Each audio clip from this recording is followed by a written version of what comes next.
So it's time to share my story, or at least the part of it where I was married and at the time thought I was happy. Honestly, this is a pretty common tale. It's not anything new for the people who will hear it, but it's my first time telling it. Right after college, I met Emily. She was a few years older than me, 5 years to be exact. She hadn't been married before, but she'd been in a long-term relationship that ended badly. Her fiancé cheated on her right before their wedding, and they split up. As for me, I'd never been married or even really had a serious relationship. I wasn't the romantic type, just lived my life, and I mostly ignored the attention from the many girls who showed interest. But when it came time to settle down, I ended up marrying her. She just seemed different, calmer, more modest, even a little mysterious. She always carried herself with such dignity, and that's what drew me in. Back then I had this perfect life plan all laid out. Every little thing was figured out down to the last detail. And at that point, the next step was buy an apartment. I knew exactly what I wanted: a big 3-bedroom place in a new building, a mortgage, and a few renovations. To cover the financial load, I got a job as a trucker at a transport company. I worked my ass off, disappearing for weeks and sometimes months at a time. But my wife was happy with everything, trusted me fully, and I tried my best to provide for her, so she'd never have to want for anything. Our family life seemed perfect. We didn't fight. Honestly, there wasn't much time for it. As time passed, things just kept falling into place. Problems were solved, tasks checked off the list. We bought the apartment and worked while she started helping out too. She took a job at a clothing store near our place. But at some point, I'm not even sure when, things started to fall apart. My peaceful life was shattered by a string of unpleasant events. I think it all started with one stupid morning, right before I was about to head off on another work trip.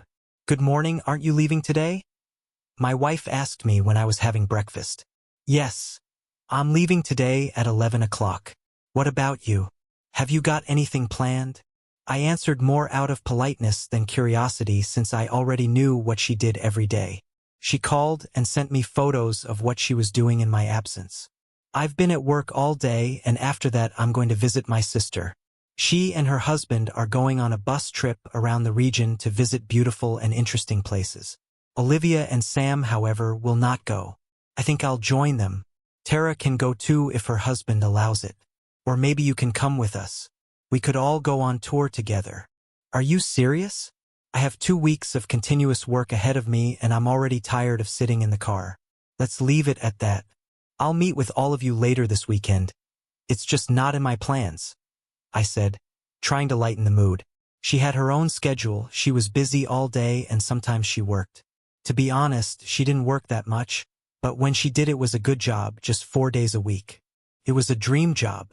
The usual days dragged on, and then for no reason at all our company had problems and several flights of colleagues were canceled. In the end, I worked for 4 terrible days and then finally trudged home. To be honest, I was somewhat relieved by the change in my schedule, especially because on the second day at home I felt weak and tired, or at least it seemed so to me. I caught some kind of infection. I had a sore throat, runny nose, and then on the 4th day, the unexpected and frankly a little alarming symptoms became more pronounced in my personal sphere.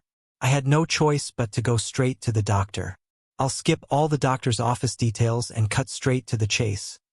I had picked up an STI. How the hell did that happen? I mean, I don't mess around, and my wife isn't the type either. She's not one of those women. What the hell was going on? What would she think of me now? How could she prove her innocence? Honestly, it looked like there was no escaping a massive scandal because the evidence was pretty clear. It was about noon when I ran to the pharmacy located down the street, and as luck would have it, I ran into my wife's sister Julia right on the street. "Hi," I said, trying to act normal and hide my panic. Julia froze for a moment. Maybe she didn't hear me, or maybe she just didn't understand at all what I was trying to say. "Didn't you go on a trip with your husband?" I said, watching her shift her gaze.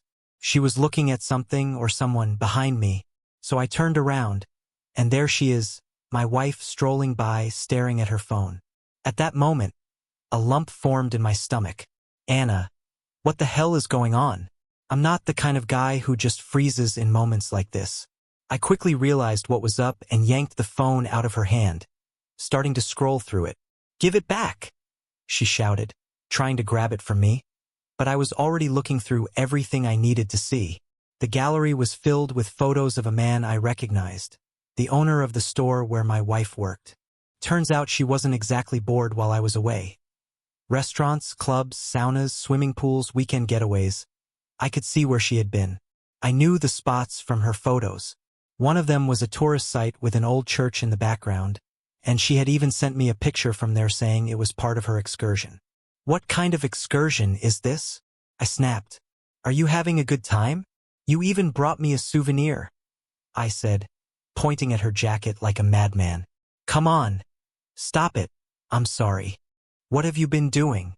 Who is this guy?" I asked, having already noticed a couple of other men in the photos. I wanted to know if they were more than just friends. She didn't say a word, and to be honest, I didn't need to hear anything from her anymore. I was fuming. My anger grew and I grabbed her phone and threw it on the asphalt with all my might. It broke into pieces. The next day I filed for divorce. After a long conversation with my wife's sister, she told me everything. How she had caught Emily in our bed with one of her lovers. Apparently while I was gone, Emily wasn't exactly keeping things low-key. She wasn't just out there having harmless fun. She had 2 lovers, both of whom I knew. So yeah, there was no doubt in my mind that filing for divorce was the right thing to do. Emily didn't give up easily though. She bombarded me with texts and calls, begging for forgiveness day and night. But what was the point? I had no interest in giving her another chance. About a year later, I remarried. Life with my new wife has been great and I'm happy. I still hear about Emily from time to time when I run into her sister. Apparently Emily married one of the guys she'd been seeing, and according to Julia, their marriage is going pretty well. Well, good for her, I guess. So guys, if you all liked today's story, please like the video and subscribe to our channel. And don't forget to press the bell icon. Thank you for watching.